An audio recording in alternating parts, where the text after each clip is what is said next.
प्रधानमंत्री जी ने क्या मंदिर बनवाई है क्या? ये मतलब का बयान देकर वो चुनाव नहीं जीत सकते। हम जय श्री राम भी बोलेंगे, नारे तक अल्लाह ऊपर भी बोलेंगे। जिसको इन दोनों से प्रॉब्लम है वो छोड़ के निकल जाए। निकला बेशर्मो देश छोड़ो। इतना मारेंगे दलालों कि दलाली करना भूल जाओगे, याद रखना। अरे दलालों, जिहाद पे ही वोट करेंगे। जिहाद का मतलब होता है ईमानदारी से संविधान को मानते हुए प्रोटेस्ट करना। प्रधानमंत्री कह रहे मुझे 400 सीट दीजिए, नहीं तो बाबरी का ताला लगेगा। कुछ नहीं होगा दलालों, इन्होंने ताला खुलवाया है ना इनके बाप में ताला लगवाने का। मुँह में काली कूदने जा रहे हैं। 4 जून में मातम होगा। मातम करोगे, मातम 4 जून को मातम करोगे तुम बेशर्मो। 4 जून को मातम करेगी भाजपा। कार्यालयों में मातम होगा। 15 लाख दे दिए होते, झूठ न बोले होते, मणिपुर चले गए होते। दलालों ऐसे रहोगे तो हम जेल में बैठकर चाप है लोगों का। चैलेंज के साथ प्रधानमंत्री को चैलेंज। 40 नहीं पार करने दूंगा।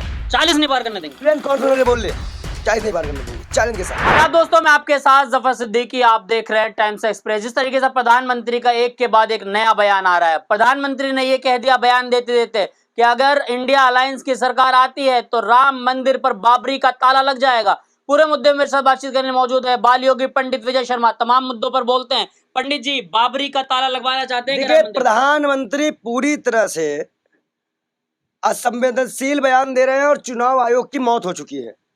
चुनाव आयोग की मौत हो चुकी? क्यों भाई, इस तरह के बयानात आप क्यों नहीं देख रहे हो? आप मुझे बताओ, किसी के बाप के आदेश से बना है? सुप्रीम कोर्ट ने जमीन दी है बाबरी को। अब मुसलमान इतना भी निर्दयी नहीं है कि बनने के बाद तोड़ के वो इस तरह की हरकतें करेगा। है, मुसलमान में भी भरोसा है और हिंदुओं में भी भरोसा है। दूसरी बात, प्रधानमंत्री जी ने क्या मंदिर बनवाई है क्या?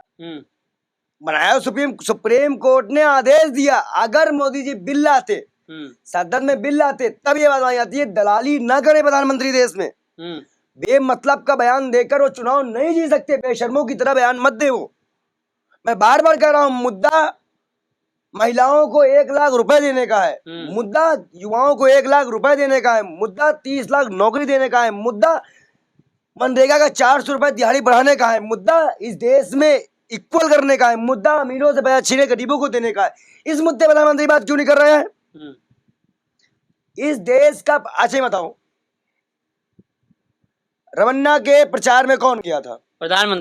प्रधानमंत्री का रेपेस्टो, मतलब अगर प्रधानमंत्री की सरकार आएगी तो क्या हमारी बहन बेटियों को पेश कर दिया जाएगा पिक्चर बनवाने के लिए? हम भी ये बोले, महिलाओं को रेप करने के लिए भेज दिया जाएगा? दलालो, बेशर्मो। योगी आदित्यनाथ मुझे इतना जवाब दे कि भैया गाय काटने वाली कंपनी चंदा ले रहे हैं, गौकसी ये शुरू करवा देंगे, जबकि 3 स्लॉटर हाउस इन्हीं के राज्य में है, उत्तर प्रदेश में। ओ योगी जी, आप ही के राज्य में है। ये 2 कौड़ी के बेशरम दलाल लोग, ये क्या जाने संगीन महासिकता के अपनी बहन माँ को बेचने वाले दलाल, ये क्या जानेंगे देश को? भाजपा की महिला सांसद है नमरीत राणा, उन्होंने कहा कि हिंदुस्तान में रहना होगा तो जय श्री राम कहना होगा। अगर आप जय श्री राम नहीं कहते तो पाकिस्तान चले जाइए। हम जय श्री राम भी बोलेंगे, नारे तकबीर अल्लाह अकबर भी बोलेंगे। हम जय श्री राम भी बोलेंगे, नारे तकबीर अल्लाह अकबर भी बोलेंगे। जिसको इन दोनों से प्रॉब्लम है वो छोड़ के निकल जाए। निकला बेशर्मो देश छोड़ो। जो जय श्री राम नहीं बोल सकते पाकिस्तान जाओ। गाय काटने वाले कंपनियों चंदा लेने वाले दलालों, तुम्हारी तो हिम्मत नहीं है। हिंदू ही नहीं है ये, क्या राम को मानने वाली बोल रही है? इस पार्टी ने चुनाव लड़ रही है, उसने गाय काटने वाली कंपनी चंदा लिया, पाकिस्तान चंदा लिया। इनके मुंह ये बोलने वाले नहीं है, मक्का मदीना जा रही है, ये दलाल बोलेंगी। बेशर्मो, सबूत के साथ बात करो अब तुम। अब लगता है हमें स्मृति ईरानी का, अभी स्मृति ईरानी ने एक बयान दिया था कि मैंने प्रियंका गांधी को नमाज पढ़ते हुए देखा था। जी देखा था ना आपने उस बयान को? अब मैं एक आपको दिखाता हूँ। मैंने मक्का मदीना में देखिए, मैं इसको धीमा कर दे रहा हूँ, मेरी वाइस चली जाएगी। वाइस जाना देखिए, कहाँ है, कौन है? स्मृति ईरानी है। कहाँ है? मक्का मदीना में। क्या करने गई है? क्या करने गई है? भक्तों, इसमें लिखा है भक्तों तुम हिंदू मुसलमान लड़ते रहो और हम जाएंगे। तो ये दलाल है बेशरम। हम सबूत दिखा दिए कि इनकी मंत्री खुद गई हैं, कट्टर हिंदू गई हैं, तो हमने इनको नमाज पढ़ते हुए वहां देखा। इतने बेशरम लोग हैं ये। नमनीत राणा, जिनकी मैं बयान की बात कर रहा हूँ, उन्होंने ये कहा कि अगर 15 सेकंड के लिए पुलिस हटा ली जाए, क्योंकि जब अकबरुद्दीन ओवैसी ने कभी कहा था 15 मिनट के बाद उन पर FIR हुई थी, लेकिन उन्होंने कहा 15 सेकंड के लिए पुलिस हटा ली जाए, हम बताएंगे क्या होगा। जनता जागरूक है, कुछ नहीं होगा। चाहे 15 सेकंड के लिए पुलिस हटाओ या 15 घंटे के हटाओ, इन्हीं संघी मानसिकता कुत्तों को मारेंगे जो 5 साल दिखते नहीं है। महंगाई, भ्रष्टाचार, तब तो ये आते नहीं है, आवाज दंगा करवाने, मारे चप्पल मुंह सीधा कर देंगे बेशर्मो। इतना मारेंगे दलालो, कि दलाली करना भूल जाओगे, याद रखना।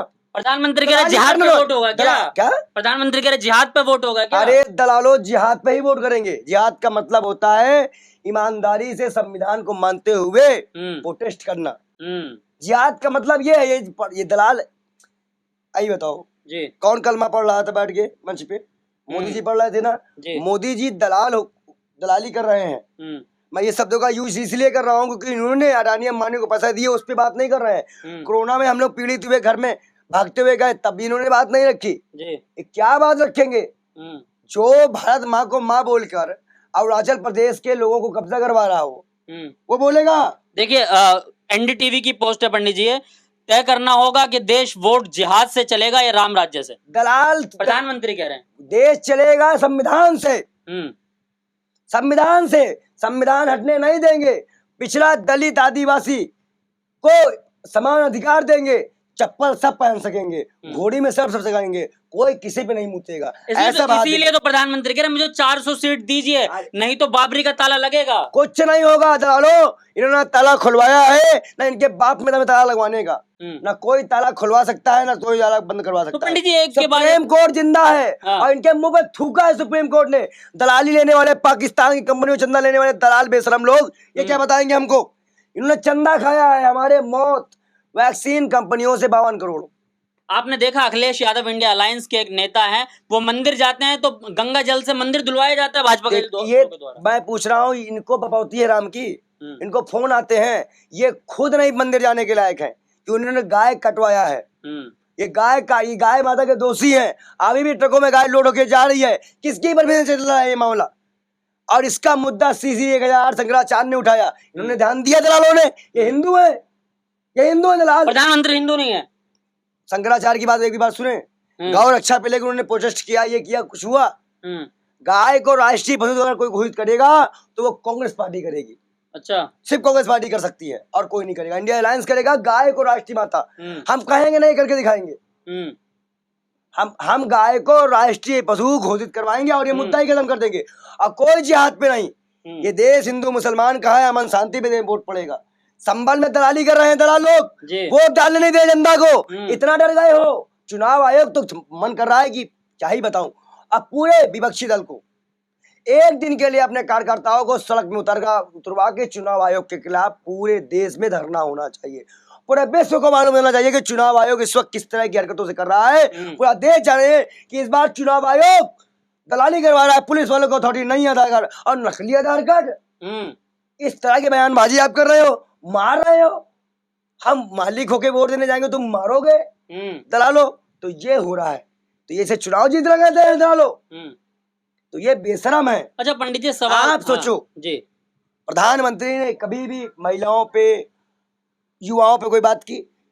बेशरमो, हर बार हिंदू मुसलमान मुंह में काली पोतने जा रहे हैं। 4 जून में मातम होगा, मातम करोगे, मातम 4 जून को मातम करोगे तुम बेशरमो। 4 करेगी भाजपा, कार्यालयों में मातम होगा। 15 लाख दे दिए होते, झूठ न बोले होते, मणिपुर चले गए होते। दलालों ऐसे रहोगे तो हम जेल में बैठकर, श्राप है लोगों का।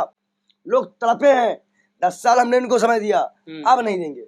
अच्छा, कोविशील्ड जो वैक्सीन लगाई गई उस पर भी सवाल उठ रहे हैं लगातार। प्रधानमंत्री ने ये कहा कि सुप्रीम कोर्ट के अंदर कि हम इसके जिम्मेदार नहीं है जो लोगों की मौत हो रही है। देखिए, हमने वैक्सीन नहीं लगवाई थी, दलालों के चक्कर में हम पढ़ने वाले नहीं थे। हम विश्वास नहीं करते दलालों पर।